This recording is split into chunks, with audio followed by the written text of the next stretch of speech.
P Basant കൂടി ചേരുന്നു ഡൽഹിയിൽ നിന്ന്. ഇനിയും എത്ര സമയത്തിനുള്ളിൽ ഇത് പൂർത്തിയാകുമെന്നാണ് നമ്മൾ പ്രതീക്ഷിക്കുന്നത് പി ബസന്ത്?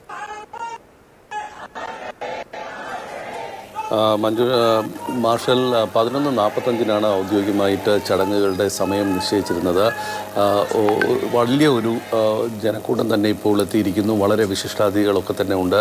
ഉപരാഷ്ട്രപതി ജഗദീപ് ധൻഖർ, പ്രധാനമന്ത്രി നരേന്ദ്രമോദി, കേന്ദ്രമന്ത്രിമാർ, പ്രതിരോധ മന്ത്രി രാജ്നാഥ് സിംഗ്, അതോടൊപ്പം തന്നെ ഭൂട്ടാൻ രാജാവ് അടക്കമുള്ളവർ ഇപ്പോൾ ശവസംസ്കാര ചടങ്ങുകൾക്കായിട്ട് നിഗംബോധ് ഘാട്ടിൽ എത്തിയിട്ടുണ്ട്.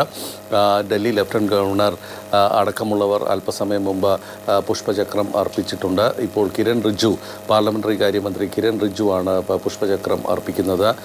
സൈനിക മേധാവികളൊക്കെ തന്നെ ഇപ്പോൾ അവിടെ എത്തിയിട്ടുണ്ട്. പൂർണ്ണ സൈനിക ബഹുമതികളോടെയാണ് മൻമോഹൻ സിംഗിന് രാജ്യം വിട നൽകുന്നത്. കോൺഗ്രസ് അധ്യക്ഷൻ മല്ലികാർജ്ജുന ഖാർഗെ, പ്രതിപക്ഷ നേതാവ് രാഹുൽ ഗാന്ധി, പ്രിയങ്ക ഗാന്ധി തുടങ്ങിയവരൊക്കെ തന്നെ ഇപ്പോൾ ശവസംസ്കാര ചടങ്ങുകൾക്കായിട്ട് നിഗംബോധ് ഘാട്ടിലെത്തിയിട്ടുണ്ട്.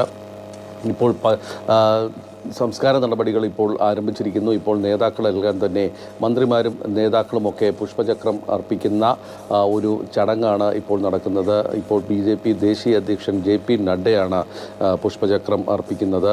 ഇന്ന് രാവിലെ 8:30 മുതൽ 9:30 മണി വരെയാണ് അദ്ദേഹത്തിന് AICCയിൽ പൊതുദർശനം നടന്നത്. അതിനുശേഷമാണ് അവിടെ നിന്നും ഗൺ കാരേജിൽ സൈനിക ബഹുമതികളോടെ അദ്ദേഹത്തെ നിഗംബോധ് ഘാട്ടിലേക്ക് എത്തിച്ചത്. 11 കിലോമീറ്റർ ദൂരം ഈ ഗൺ കാരേജിനെ, അല്ലെങ്കിൽ അദ്ദേഹത്തിൻ്റെ ഭൗതിക ശരീരവും വഹിച്ചിട്ടുള്ള സൈനിക വാഹനത്തെ രാഹുൽ ഗാന്ധി അടക്കമുള്ള നേതാക്കൾ പ്രത്യേക വാഹനത്തിൽ പിന്തുടർന്നിരുന്നു.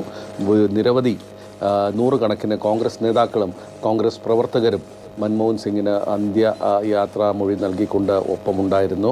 അല്പസമയം മുമ്പാണ് നിഗംബോധ് ഘാട്ടിൽ ഭൗതിക ശരീരം എത്തിയത്. ഇപ്പോൾ ശവസംസ്കാര ചടങ്ങുകൾ പുരോഗമിക്കുന്നു. വിവിധ സംസ്ഥാനങ്ങളിലെ ഗവർണർമാരടക്കമുള്ളവരാണ് ഇപ്പോൾ എത്തിയിട്ടുള്ളത്. പ്രധാനമന്ത്രി നരേന്ദ്രമോദി, ആഭ്യന്തരമന്ത്രി അമിത്ഷാ, പ്രതിരോധ മന്ത്രി രാജ്നാഥ് സിംഗ്, പാർലമെൻ്ററി കാര്യമന്ത്രി കിരൺ റിജ്ജു തുടങ്ങിയവരൊക്കെ തന്നെ ഇപ്പോൾ നിഗംബോധ് ഘാട്ടിലെ ഈ സ്മൃതി മണ്ഡപത്തിൽ എത്തിയിട്ടുണ്ട്. മൻമോഹൻ സിംഗിൻ്റെ ചിത ഒരുക്കുന്നതുമായി ബന്ധപ്പെട്ടൊരു വിവാദം നേരത്തെ ഉണ്ടായിരുന്നു. അതായത് അദ്ദേഹത്തിന് യമുന തീരത്തിൽ തന്നെ, രാജ്ഘട്ടിന് സമീപം യമുന തീരത്തിൽ തന്നെ അദ്ദേഹത്തിന് പ്രത്യേക ചിത ഒരുക്കണം എന്നുള്ളതായിരുന്നു കോൺഗ്രസിൻ്റെ ആവശ്യം. പക്ഷേ ആഭ്യന്തരമന്ത്രി അമിത്ഷാ തന്നെ ഇക്കാര്യത്തിൽ ഒരു വിശദീകരണം കോൺഗ്രസ് നേതാക്കൾക്ക് നൽകിയെന്നാണ് അറിയുന്നത്. അതായത് 2013 UPA സർക്കാരിൻ്റെ സമയത്ത് മൻമോഹൻ സിംഗ് സർക്കാർ തന്നെ പുറത്തിറക്കിയ ഒരു ഉത്തരവുണ്ട്. അതായത് ഇത്തരത്തിൽ ദേശീയ നേതാക്കൾ മരിക്കുമ്പോൾ അവർക്ക് ചിത ഒരുക്കുന്നത് ഒരു പ്രത്യേക സ്ഥലത്തേക്ക് മാറ്റിക്കൊണ്ടുള്ള ഒരു സംവിധാനമാണ് അന്ന് സർക്കാർ വിഭാവനം ചെയ്തിരുന്നത്. ശവസംസ്കാരത്തിന് ശേഷം അവരുടെ ഓർമ്മകൾ നിറഞ്ഞു നിൽക്കുന്ന ഒരു സ്മാരകം പണിയുന്നതുമായി ബന്ധപ്പെട്ട് ആ ഉത്തരവ് ചൂണ്ടിക്കാട്ടിയാണ് അമിത്ഷാ കോൺഗ്രസിന് മറുപടി നൽകുകയും ചെയ്തത്.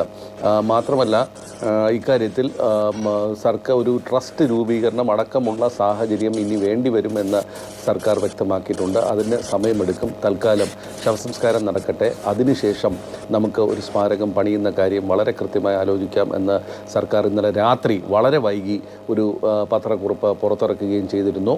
പക്ഷേ ഇന്ന് മൻമോഹൻ സിംഗിന് ലഭിക്കുന്നത് ഏറ്റവും വലിയ ഒരു യാത്രയപ്പ് തന്നെയാണ്. രാജ്യത്തിൻ്റെ എല്ലാവരും അവിടെ എത്തിയിട്ടുണ്ട്. ഉപരാഷ്ട്രപതി മുതൽ എല്ലാവരും, പ്രധാനമന്ത്രി നരേന്ദ്രമോദി, കേന്ദ്ര മന്ത്രിസഭയിലെ മുതിർന്ന മന്ത്രിമാർ, BJPയുടെ തന്നെ മുതിർന്ന മന്ത്രിമാർ എല്ലാവരും തന്നെ കോൺഗ്രസിലെ ഒരു മുൻ പ്രധാനമന്ത്രിക്ക് യാത്രാമൊഴി ചെല്ലാൻ അവിടെ എത്തിയിരിക്കുന്നു. ഇപ്പോൾ ലോക്സഭാ സ്പീക്കർ ഓം ബിർളയാണ് ഇപ്പോൾ പുഷ്പചക്രം അർപ്പിക്കുന്നത്. അദ്ദേഹം അവിടെ എത്തുന്നു. പ്രധാനമന്ത്രി നരേന്ദ്രമോദി വീണ്ടും അവിടെ അവസാന യാത്രാമൊഴിക്കായി എത്തുകയാണ്. അദ്ദേഹം ഇപ്പോൾ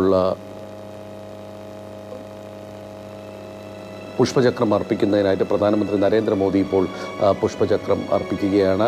അവസാനമായി തൻ്റെ മുൻഗാമിക്ക് അദ്ദേഹം യാത്രാമൊഴി നൽകുന്നു. മുൻ പ്രധാനമന്ത്രി മൻമോഹൻ സിംഗിന് യാത്രയപ്പ് നൽകുകയാണ് പ്രധാനമന്ത്രി നരേന്ദ്രമോദി.